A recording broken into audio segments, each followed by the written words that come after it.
Ìwé Joshua orí 14 láti ẹsẹ̀ 1 títí dé ẹsẹ̀ 23. Joshua sì pè gbogbo àwọn ẹ̀yà Ísírẹ́lì jọ sí Ṣékémù, ó sì pè àwọn àgbà Ísírẹ́lì àti àwọn olórí wọn àti àwọn onídàájọ́ wọn àti àwọn ìjòyè wọn, wọ́n sì fara wọn hàn níwájú Ọlọ́run. Joshua sì wí fún gbogbo àwọn ènìyàn pé, báyìí ni Olúwa Ọlọ́run Ísírẹ́lì wí, àwọn bàbá yín ti gbé ìhà kejì odò ní àtijọ́ rí, àní Térà bàbá Ábúráhámù àti bàbá Náhórì, wọ́n sì sin òrìṣà. Èmi sì mú Ábúráhámù bàbá yín láti ìhà kejì odò náà wá, mo sì ṣe amọ̀nà rẹ̀ la gbogbo ilẹ̀ Kénáánì já, mo sì sọ irú ọmọ rẹ̀ di pípọ̀, mo sì fún un ní Ísákì. Èmi sì fún Ísákì ní Jákọ́bù àti Ésáù, mo sì fún Ésáù lí òkè Séírì láti ní. Jákọ́bù pẹ̀lú àwọn ọmọ rẹ̀ sì sọ̀kalẹ̀ lọ sí Íjíbítì. Mo sì rán Mósè àti Áárónì, mo sì yọ Íjíbítì lẹ́nu gẹ́gẹ́ bí èyí tí mo ṣe láàrin rẹ̀. Lẹ́yìn náà mo sì mú yín jáde. Èmi sì mú àwọn bàbá yín jáde kúrò ní Íjíbítì, ẹ̀yin sì dé òkun. Àwọn ará Íjíbítì sì lépa àwọn bàbá yín, ti àwọn ti kẹ̀kẹ́ àti ẹlẹ́ṣin dé Òkun Pupa. Nígbà tí wọ́n kígbe pé Olúwa, ó fi òkùnkùn sí agbede méjì ẹ̀yin àti àwọn ará Íjíbítì, ó sì mú òkun ya lù wọ́n, ó sì bò wọ́n mọ́lẹ̀. Ojú yín sì ti rí ohun tí mo ṣe ní Íjíbítì, ẹ̀yin sì gbé inú aginjù lé ọjọ́ pípọ̀.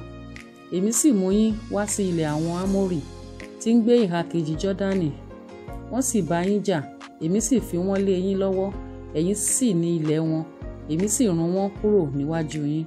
Nígbà náà ni Bálákì ọmọ Sípórù ọba Móábù dìde, ó sì bá Ísírẹ́lì jagun, ó sì ránṣẹ́ pé Bálámù ọmọ Béórì láti fi yín bú. Ṣùgbọ́n èmi kò fẹ́ fetí sí ti Bálámù, nítorí náà ó ń súre fún yín ṣá, mo sì gbà yín kúrò ní ọwọ́ rẹ̀.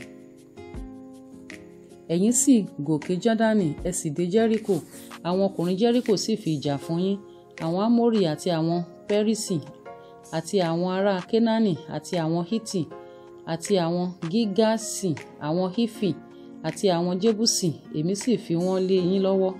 Èmi sì rán agbọ́n síwájú yín tí ó lé wọn kúrò níwájú yín, àní àwọn ọba Ámórì méjì, kì í ṣe pẹ̀lú idà rẹ̀, bẹ́ẹ̀ ni kì í ṣe pẹ̀lú ọrùn rẹ̀. Èmi sì fún yín ní ilẹ̀ tí ìwọ kò ṣe làálàá sí, àti ìlú tí ẹ̀yin kò tẹ̀dó, ẹ̀yin sì ń gbé inú wọn, nínú ọgbà àjàrà àti ọgbà igi ólífì tí ẹ̀yin kò gbìn lí ẹ̀yin jẹ. Ǹjẹ́ nítorí náà ẹ bẹ̀rù Olúwa, kí ẹ sì máa sìn ní òdodo àti ní òtítọ́, kí ẹ sì mú òrìṣà àwọn nì kúrò tí àwọn bàbá yín sìn ní ìhà kejì odò nì àti ní Íjíbítì, kí ẹ sì máa sin Olúwa.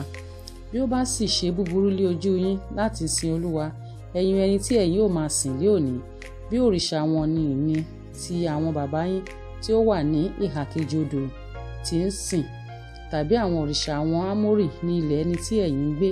Ṣùgbọ́n bí ó ṣe ti èmi àti ilé mi ni, Olúwa ni àwa ó máa sìn. Àwọn ènìyàn náà dáhùn, wọ́n sì wí pé, kí a má rí tí àwa ó fi kọ Olúwa sílẹ̀ láti sin òrìṣà. Nítorí Olúwa Ọlọ́run wa, òun lé ẹni tí ó mú wa àti àwọn bàbá wa gòkè láti ilẹ̀ Íjíbítì wá kúrò lé oko ẹrú, tí ó sì ṣe iṣẹ́ ìyanu ńlá wọn nì ní ojú wa, tí ó sì pa wá mọ́ ní gbogbo ọ̀nà àti àwa rìn àti láàrin gbogbo ènìyàn tí àwa là kọjá. Olúwa sì lé gbogbo àwọn ènìyàn náà jáde kúrò níwájú wa, àní àwọn Ámórì tí ń gbé ilẹ̀ náà. Nítorí náà lé àwa pẹ̀lú ó ṣe máa sin Olúwa, nítorí òun lé Ọlọ́run wa. Joshua sì wí fún àwọn ènìyàn náà pé, ẹ̀yin kò lè sin Olúwa, nítorí pé Ọlọ́run mímọ́ lé òun, Ọlọ́run owú lé òun, kì yóò dárí ìrékọjá àti ẹ̀ṣẹ̀ yín jì yín. Bí ẹ̀yin bá kọ Olúwa sílẹ̀ tí ẹ bá sì sin ọlọ́run àjèjì, nígbà náà ni òun ó padà, yóò sì ṣe yín ní ibi, yóò sì run yín lẹ́yìn tí ó ti ṣe yín ní oore tán. Àwọn ènìyàn náà sì wí fún Joshua pé, rárá o, ṣùgbọ́n Olúwa ni àwa ó máa sìn. Joshua sì wí fún àwọn ènìyàn náà pé, ẹ̀yin ilé ẹlẹ́rìí sí ara yín pé ẹ̀yin yan Olúwa fún ara yín láti máa sìn. Wọ́n sì wí pé, àwa ṣe ẹlẹ́rìí. Ǹjẹ́ nítorí náà ẹ mú ọlọ́run àjèjì tí ń bẹ láàrin yín kúrò, kí ẹ̀yin sì yí ọkàn yín sí Olúwa Ọlọ́run Ísírẹ́lì. Àwọn ènìyàn náà sì wí fún Joshua pé, Olúwa Ọlọ́run wa lé àwa ó máa sìn, ohùn rẹ̀ lé àwa ó sì máa gbọ́. Bẹ́ẹ̀ ni Joshua bá àwọn ènìyàn náà dá májẹ̀mú ní ọjọ́ náà, ó sì fi òfin àti ìlànà fún wọn ní Ṣékémù. Joshua sì kọ ọ̀rọ̀ wọ̀nyí sínú ìwé òfin Ọlọ́run, ó sì mú òkúta ńlá kan, ó sì gbé e ka ibẹ̀ lábẹ́ igi óákù kan tí ó wà ní ibi mímọ́ Olúwa. Joshua sì wí fún gbogbo àwọn ènìyàn pé, ẹ kíyèsí, òkúta yìí ni ẹlẹ́rìí fún wa, nítorí ó ti gbọ́ gbogbo ọ̀rọ̀ Olúwa tí ó bá wa sọ. Nítorí náà yóò ṣẹlẹ́rìí sí yín, kí ẹ̀yin má bàa sẹ́ Ọlọ́run yín. Bẹ́ẹ̀ ni Joshua jọ̀wọ́ àwọn ènìyàn náà lọ́wọ́ lọ, olúkúlùkù sí ilẹ̀ ìní rẹ̀. Ó sì ṣe lẹ́yìn nǹkan wọ̀nyí ni Joshua ọmọ Núnì, ìránṣẹ́ Olúwa kú, ó jẹ́ ẹni 150 ọdún. Wọ́n sì sìn ín ní ààlà ilẹ̀ ìní rẹ̀ ní Timna Tiseri, tí ń bẹ ní ilẹ̀ òkè Efraimu ní ìhà àríwá òkè Gaṣi. Israẹli sì sìn Olúwa ní gbogbo ọjọ́ Joshua àti ní gbogbo ọjọ́ àwọn àgbà tí ó wà lẹ́yìn Joshua, tí ó sì mọ gbogbo iṣẹ́ Olúwa tí ó ṣe fún Israẹli.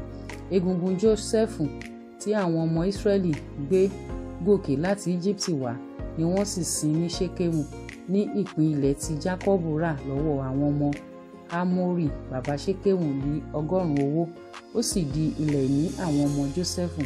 Eleasari ọmọ Árónì sì kú, wọ́n sì sìn ín ní òkè Fínehásì ọmọ rẹ̀ tí a fi fún un ní òkè Efraimu.